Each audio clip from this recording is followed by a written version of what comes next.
Bonjour à tous, bienvenue sur ce nouvel épisode de Podcast Tricot. Je suis Alexia alias la demoiselle d'octobre et je suis très contente de vous retrouver pour un nouvel épisode. Installez-vous confortablement, servez-vous un bon thé, un bon café et c'est parti!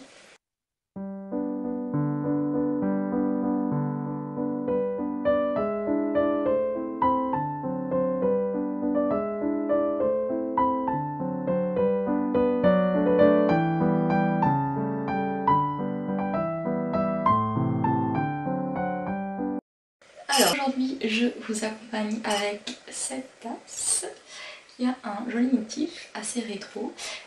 Pour être honnête, il n'y a rien dedans parce que je viens juste de finir ma boisson chaude, mais je voulais quand même vous la montrer puisque j'aime beaucoup vous montrer mes tasses en début d'épisode. Donc à la vôtre et chill chill, et puis n'hésitez pas à vous faire une petite boisson chaude si ce n'est pas déjà fait. Ça fait un petit moment que j'avais envie de tourner un nouvel épisode, même si je n'ai pas fait grand chose. Je n'ai pas été très productive en termes de tricot, puisque j'ai toujours l'histoire du petit doigt qui m'empêche de tricoter, même si là j'ai enlevé le bandage. Aujourd'hui ça va mieux, il y a des hauts et des bas, mais j'ai toujours pas recommencé à tricoter. J'envisage sérieusement de me remettre à broder par contre. Je suis un peu encore à la recherche du patron, mais je pense que d'ici quelques jours je vais craquer et commencer quelque chose pour la fin de l'année. Donc côté tricot RAS, à mon grand désarroi puisque ça fait plus d'un mois que je n'ai pas tricoté, mais je patiente encore.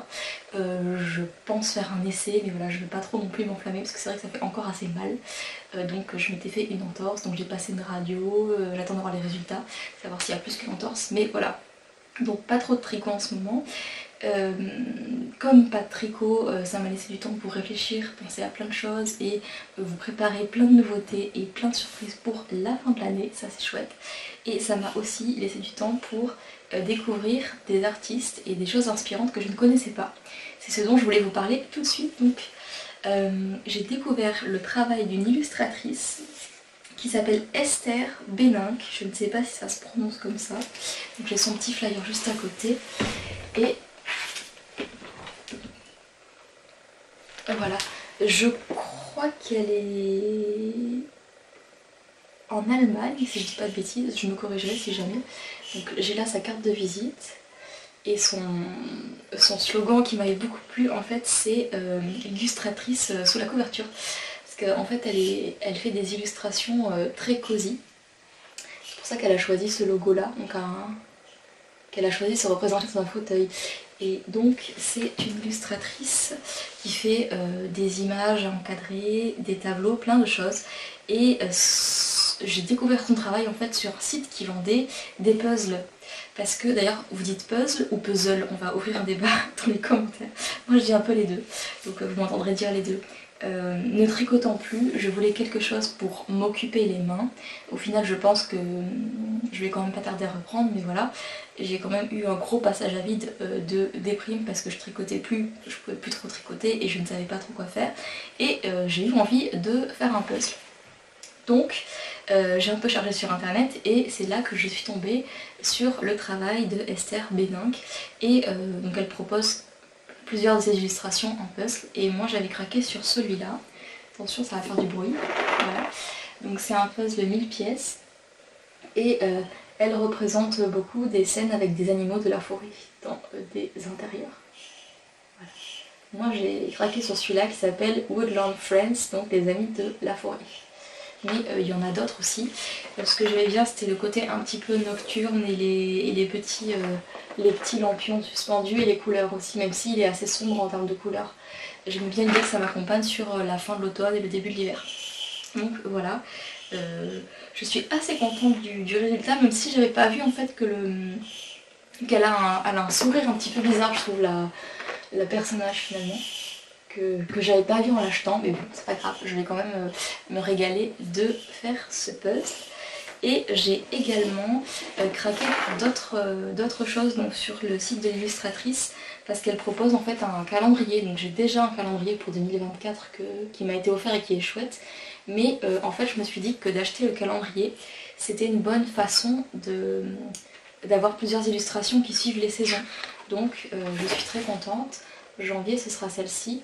D'ailleurs je pense que pourquoi pas je vous montrerai un petit peu les illustrations au fil de l'année, mais il y en a vraiment des très belles que j'ai même envie d'encadrer, vous voyez, comme celle-ci qui est vraiment très jolie. J'aime beaucoup son univers, c'est à la fois cosy, plein d'imagination, plein de féerie, plein de magie, j'aime beaucoup. Et je suis très contente de l'avoir découverte en tout cas. Voilà. Hop, voilà, donc ça c'est le calendrier. Et elle propose aussi d'autres éléments comme des cartes de vœux, des marque-pages, voilà. Et j'ai particulièrement aimé donc 2 de ces marque-pages, et il y en a un sur lequel, c'est celui-là. Il y en a un sur lequel en fait il y a une tricoteuse, parce qu'il y a un panier rempli de laine pas loin d'elle, voilà. Donc ça c'était dans la catégorie coup de cœur. Et je vous ferai part de l'avancée du puzzle et puis de tout ce que ça m'inspirera. Je ne sais pas si ça vous fait ça à vous aussi, mais le fait d'assembler des choses, que ce soit des pièces ensemble, donc des puzzles, de la mosaïque ou quoi que ce soit, ou même du tissu, je vais en parler juste après, je trouve que ça a un effet vraiment thérapeutique qui fait du bien et qui est très satisfaisant. Donc je suis très contente de me remettre à faire des puzzles cet automne. Voilà pour la catégorie coup de cœur avec le travail de Esther Bénin, donc une illustratrice. Vous avez la référence de son site internet juste en bas de la vidéo si jamais ça vous intéresse de découvrir son travail. Donc comme je n'ai pas tricoté, j'ai eu plein de temps pour penser à la fin d'année et aux nouveautés que je voulais vous préparer pour Noël.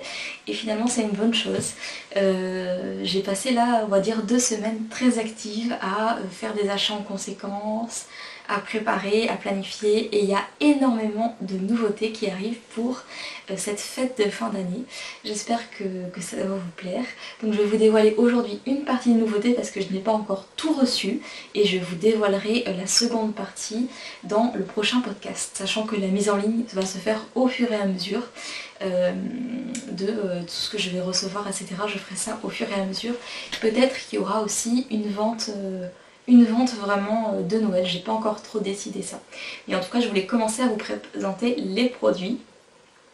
Je me mets un petit peu tout doucement dans l'ambiance de Noël, et c'est vrai que c'est très agréable de trouver les nouveaux produits,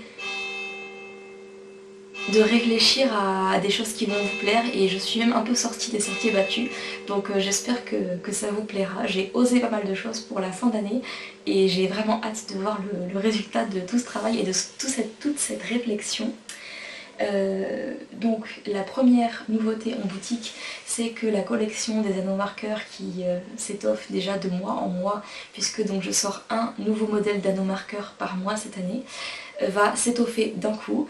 J'ai sélectionné pas mal de nouveaux modèles sur la thématique des fêtes de fin d'année, et je voulais aussi vous les proposer un peu plus montés sur broche. Donc j'avais actuellement déjà un modèle sous cette forme là, donc en fait les anneaux marqueurs sont accrochés sur une broche avec un petit système de mousqueton et peuvent se décrocher facilement, mais j'avais envie de systématiser plus ce fonctionnement là. Et une autre chose aussi, du coup, à cause du problème que j'avais à la main, je n'arrivais plus à ouvrir et fermer les anneaux qui me servaient à monter vos anneaux marqueurs. Donc en fait j'ai voulu essayer un autre type d'anneau qui est plus un anneau de forme bulle qui s'ouvre et se ferme. Et en fait je me dis que c'est peut-être beaucoup plus élégant et beaucoup plus agréable à utiliser qu'un anneau fermé, parce que vous pouvez l'ouvrir à volonté et l'épingler sur votre tricot, pas juste le glisser sur votre aiguille. Donc je me suis dit finalement c'est peut-être un mal pour un bien, et ça me permet d'essayer un nouveau système. Donc je vous mets des images du système dont je parle avec la vidéo pour que vous compreniez un peu mieux. Donc c'est comme des petites bulles en métal dans lesquelles on glisse les breloques, et ensuite on peut accrocher donc l'anneau marqueur sur le tricot. Donc ça peut servir à la fois de marqueur sur un rang, mais aussi de marqueur de progrès. C'est-à-dire qu'on accroche l'anneau à un endroit, on tricote, et on s'aperçoit 2 ou 3 heures plus tard ou une semaine plus tard de la longueur ou de la hauteur qu'on a tricoté. Ce qui est aussi très agréable. Et c'est vrai que cette fonction-là, vous ne l'aviez pas auparavant puisque les anneaux que je proposais étaient fermés. Donc vous ne pouvez pas accrocher l'anneau sur le tricot. Donc ça fait une nouvelle fonction et des designs qui font vraiment Noël et qui sont précieux. Les anneaux marqueurs émaillés sont évidemment plus coûteux à produire que les anneaux marqueurs couleur argent ou couleur or, beaucoup plus basique. Mais j'avais vraiment envie de vous proposer quelque chose d'encore plus précieux et qui soit vraiment festif et joyeux. Donc vous retrouverez toute la collection des anneaux marqueurs de Noël très bientôt sur la boutique. Je vous en montre quelques-uns. Il y a notamment des moufles, il y a des flocons, il y a plein de modèles qui font vraiment Noël, qui sont vraiment cosy.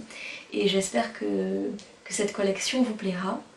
Il y en aura donc monté sur broche ou comme d'habitude simplement l'anneau marqueur qui sera livré sur une petite carte. J'ai aussi fait faire des petites cartes au nom de la demoiselle d'octobre pour avoir quelque chose d'encore plus élégant.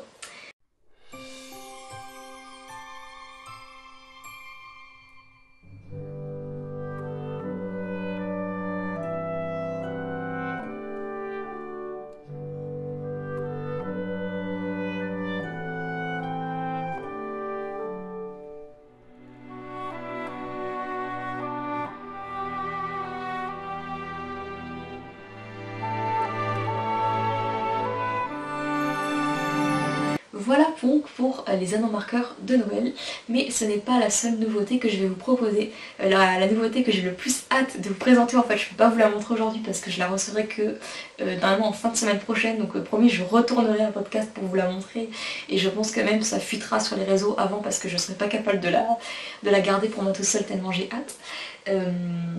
Mais donc en plus des anneaux marqueurs, je voulais aussi faire quelque chose depuis plusieurs années, ça fait au moins 2 ou 3 ans que ça me trottait dans la tête. Et donc je me suis enfin lancée cette année, puisque je me dis que quand on offre un tricot, et vous êtes peut-être plusieurs, un tricot ou autre chose de fait main, on n'a pas envie d'offrir ça sans une carte vraiment spéciale pour accompagner le cadeau qu'on fait. Donc que ce soit pour accompagner un cadeau ou pour souhaiter un joyeux Noël, il y a un bon moment que ça me taraudait de vous proposer des modèles de cartes. Donc même si c'est pas du tout le cœur de mon métier, le graphisme, c'est quelque chose qui me plaît beaucoup. C'est pour ça que je vous avais proposé notamment la première tasse que j'ai fait sur mon site internet, donc la tasse créativité, qui est d'ailleurs en stock très très réduit, il m'en reste 3 je crois en stock, donc si vous la voulez n'attendez pas trop. Et je voulais depuis un moment diversifier cette offre de produits graphiques, voilà, pour faire voilà, quelque chose d'un peu plus étoffé. Donc j'ai imaginé pour vous 2 cartes que vous allez pouvoir offrir à ceux que vous aimez. La première, donc celle-ci, fait main avec amour, rien que pour toi. Bon voilà, je trouve qu'elle a un côté très, très champêtre, très campagne qui me plaît beaucoup, avec cette petite... je sais pas si c'est d'ailleurs un canard ou une oie, comme ça on dirait plus un canard, avec ce petit canard en plus qui fait un clin d'œil à ma région d'origine. Et puis un côté un peu comme ça, do it yourself et voilà, et atelier, donc cadeau en direct de l'atelier. Et elles sont grandes, hein, comme vous voyez à l'échelle à côté de ma main, c'est pas des cartes format standard, donc je crois que sur les cartes format standard on va être à la moitié. C'est des grandes cartes. Alors j'avais pas prévu qu'elles soient si grandes en fait, en lisant les dimensions sur le site où j'ai commandé, je m'attendais pas à ce que ce soit si grand, mais je suis très contente parce qu'en fait ça fait vraiment même quelque chose que vous pourriez, pourquoi pas, envisager d'encadrer ou de suspendre dans votre atelier. Ça peut aussi être une déco, donc en l'occurrence celle-là et encore que, pourquoi pas l'imaginer en déco dans votre atelier, donc cette première carte. Et la seconde, donc, qui est hop, encore plus autour de Noël. Alors là, j'ai conscience que je ne vais pas clairement toucher tout le monde avec mon petit nounours de Noël. Il y en a qui trouveront peut-être ça trop kitsch, mais c'est pas grave, j'ai eu un coup de cœur pour ce dessin et je suis très contente de vous le proposer. Voilà, si vous avez une âme d'enfant comme moi et que vous aimez un petit peu ce qui fait guimauve, ce qui fait enfantin. C'est vrai que j'ai un petit peu pensé à, vous savez, le dessin animé Paddington que j'ai vu il y a plusieurs années, qui m'avait beaucoup émue et pour moi c'était resté quelque chose qui me rappelait vraiment l'enfance, voilà, moi petite. Et là pour Noël, voilà, j'avais envie un petit peu de vous inviter à renouer avec ce côté enfantin. Donc 2 cartes qui rejoignent la boutique incessamment sous peu. Chacune des cartes sera livrée bien sûr avec une enveloppe. Donc pour celle-ci il y a une enveloppe rouge parce que c'est assez dans les tons. Et pour la seconde j'ai prévu une enveloppe bleue pour rappeler un petit peu la couleur de la carte. Voilà, donc c'est des cartes, je pense appeler ça peut-être des cartes ou des cartes affiches, parce que c'est vrai qu'en termes de format, c'est quand même assez grand. Donc ça peut aussi faire une déco, pourquoi pas, dans votre atelier. même celle de Noël. Enfin, je sais pas si vous faites partie de ces gens qui aiment Noël au point de garder des choses de Noël à l'année en décoration, mais pourquoi pas, on peut tout imaginer. Voilà, j'espère qu'elles vous plaisent. En tout cas, j'ai eu un grand plaisir à les imaginer et j'ai fait plusieurs versions avant de trouver exactement ce que je voulais. Et voilà, j'espère qu'elles vous plairont. J'ai pas montré le dos, mais le dos est blanc, il n'y a rien, il y a juste écrit le site internet tout en bas, mais sinon il n'y a rien. Voilà. Et j'ai volontairement pris un fini mat pour que vous puissiez évidemment écrire dessus facilement si vous l'envoyez comme un cadeau. Voilà pour ces nouveautés déjà que je peux vous présenter. Je vous dis donc rendez-vous au prochain épisode de podcast pour la suite des nouveautés de Noël. Il y aura aussi une mise en valeur des pochettes surprises tricot dans des prochaines vidéos. Parce que je me suis aperçue que j'avais pas énormément communiqué dessus, donc je ferai un peu une petite mise au point puisque la pochette surprise tricot c'est un patron tricot avec des goodies. Vous avez 2 anneaux marqueurs mystère, vous avez une petite histoire, une recette de cuisine, donc je me dis qu'en période de fête de fin d'année ça peut être très sympathique d'offrir une pochette surprise. Encore faut-il que vous connaissiez leur existence et que vous sachiez ce que c'est. Donc je ferai un petit épisode de mise au point. En tout cas vous avez tous les liens en bas pour retrouver ce dont je vous parle aujourd'hui. Voilà. Ensuite, que dire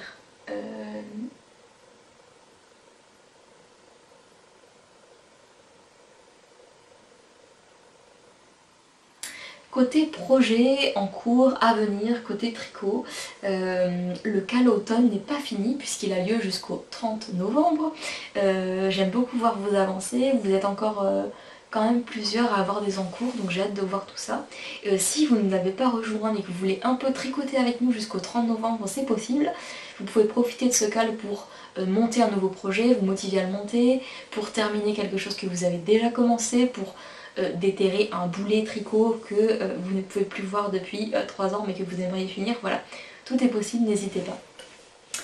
C'est très pénible, en fait j'enregistre mais j'ai le... Je sais pas, j'ai dû activer une fonction et j'ai un espèce de petit carré lumineux qui suit ma tête et que je vois à l'écran pendant que j'enregistre. Donc si je fais des choses bizarres avec mes yeux, c'est parce que voilà, ça me gêne en fait. Il faudrait que je désactive ça pour le prochain podcast.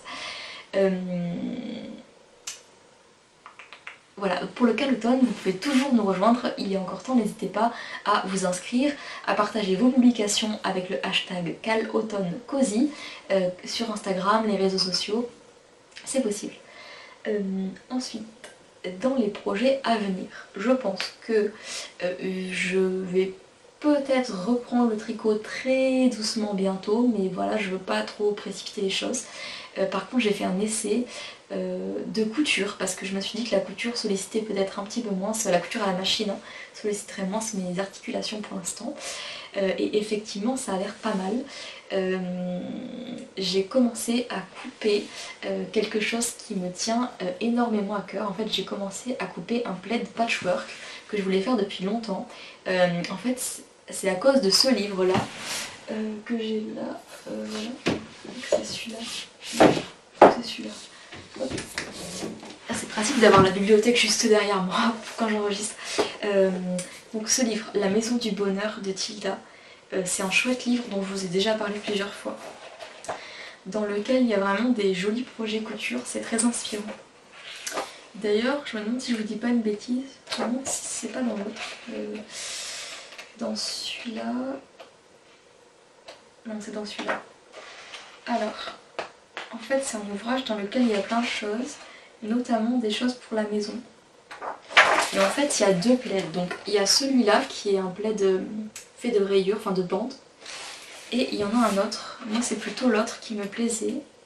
Vous allez voir que je vais pas arriver à le retrouver, mais c'est pas grave. Enfin, en tout cas ce livre du coup, puisque j'en suis à vous montrer, il y a plein de projets sympas comme là le pic-aiguille.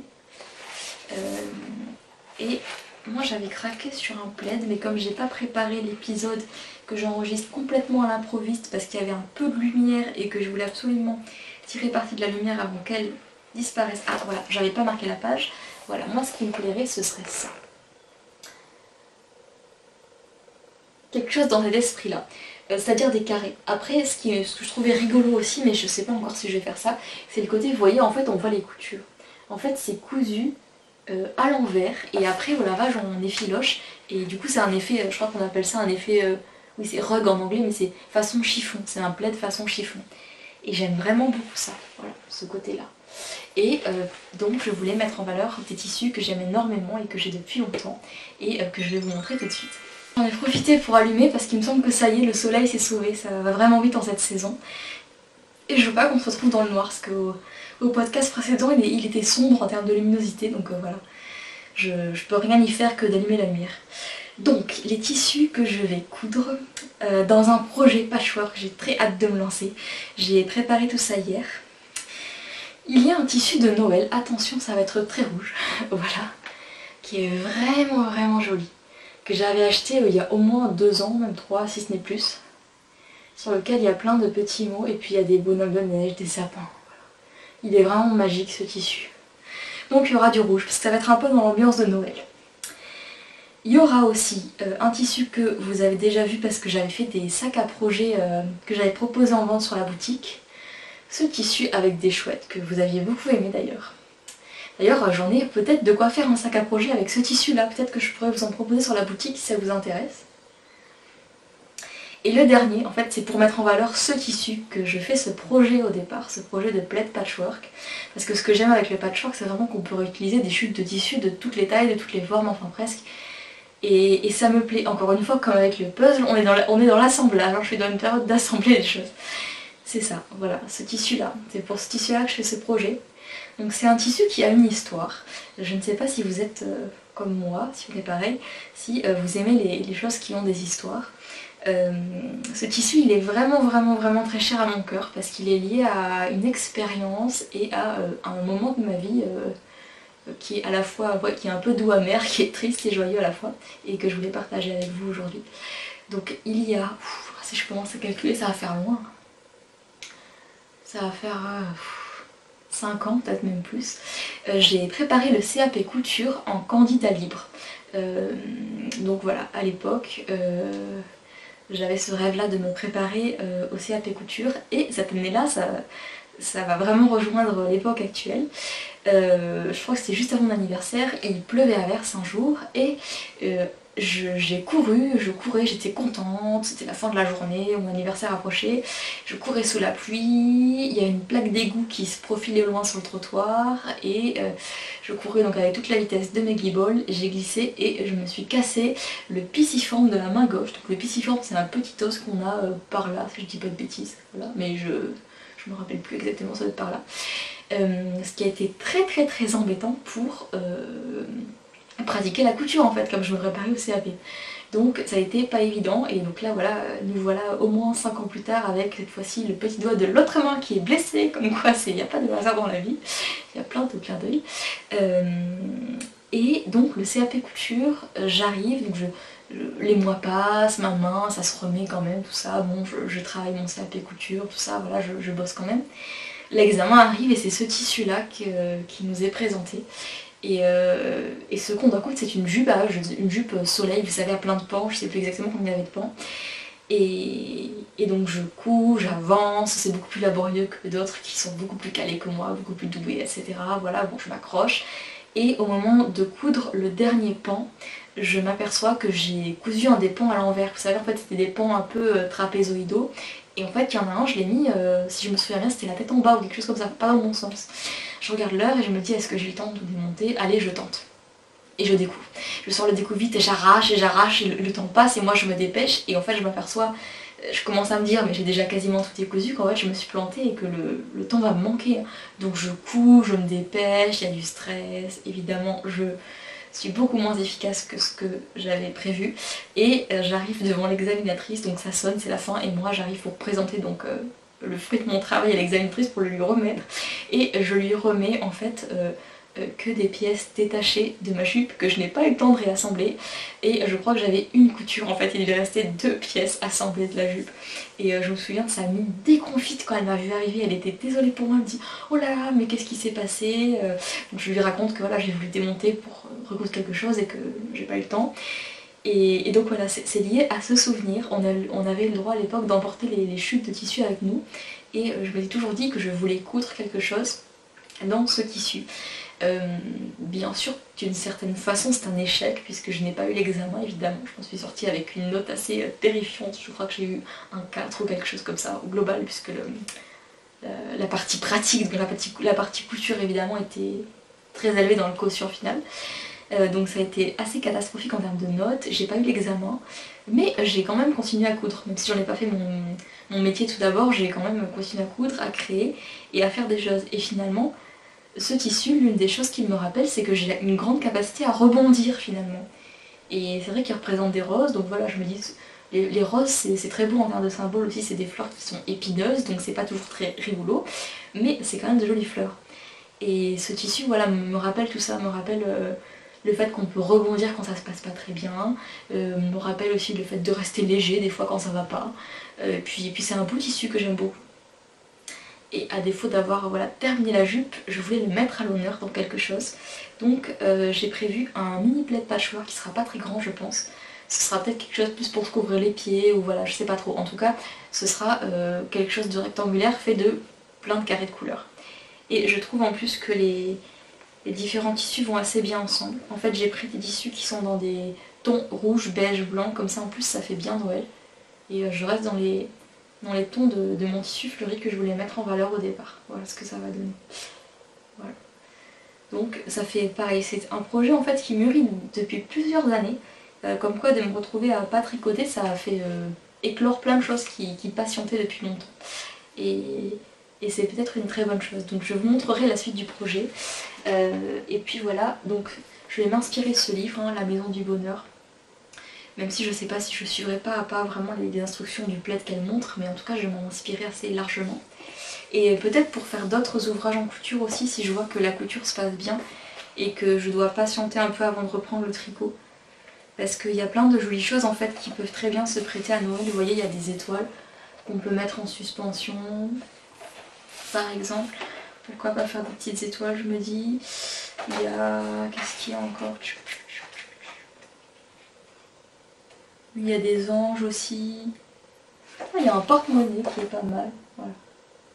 Enfin, il y a plein de choses. Donc, affaire à suivre pour la couture. Et j'avais même apporté pour vous montrer mon petit pic épingle que j'ai fait il y a des années, puis que j'ai toujours gardé, qui est loin d'avoir des finitions parfaites. C'était vraiment un truc que j'avais fait avec mes compétences de l'époque. Mais j'y suis bien attachée parce que c'était vraiment le premier que j'ai fait moi-même. Voilà. Il y a des choses comme ça, on s'attache. Donc, affaire à suivre. J'espère vous montrer l'évolution de ce patchwork au prochain épisode. Je pense qu'il y a moyen aussi que je brode quelque chose, mais j'ai pas encore décidé quoi. Je voudrais quelque chose de tout petit pour ne pas me décourager, parce que j'ai été bien inspirée et bien motivée par les jolies choses que brode mon amie Rosaline qui m'a offert tout plein de choses brodées, et ça me donne vraiment envie de me remettre à broder. Par exemple, elle m'avait offert ça. Donc elle m'avait offert, hop, ce cœur brodé qui est très joli. Bon, je pense, je ferai pas de la broderie traditionnelle comme elle fait, c'est-à-dire de la broderie sans support, je m'en sens pas capable. Mais reprendre un peu du point de croix, pourquoi pas. Voilà, on va voir. Parce qu'après, en termes de projet tricot, évidemment, j'ai plein d'idées. J'ai encore eu le temps de changer d'idée de patron de tricot pour tricoter la laine que je vous ai montré dans l'épisode précédent. J'attends de voir ce que ça donne avant de me lancer. Mais j'espère, honnêtement, j'espère vraiment, si je pouvais commencer à monter un gilet ou un pull avant Noël, je serais contente. Voilà, même si je laisse le temps, je laisse du temps au temps, et je vais me consoler en attendant avec de la couture, de la broderie, des puzzles, et surtout avec la mise en ligne de la boutique, parce qu'il y a tout plein de choses qui vont arriver. Pour ces fêtes de fin d'année, je vais essayer de vous préparer voilà, des choses un petit peu féeriques, un petit peu magiques pour partager avec vous cet amour des fêtes de fin d'année et de Noël. J'espère que ce petit épisode un peu papotage vous aura plu. La prochaine fois, je vous montre à la fois les nouveautés de la boutique, mon patchwork avancé, et peut-être aussi un petit peu de broderie, qui sait, on verra ça. En tout cas, je vous souhaite une belle journée, et je vous dis à bientôt pour de nouveaux tricots et de nouvelles inspirations.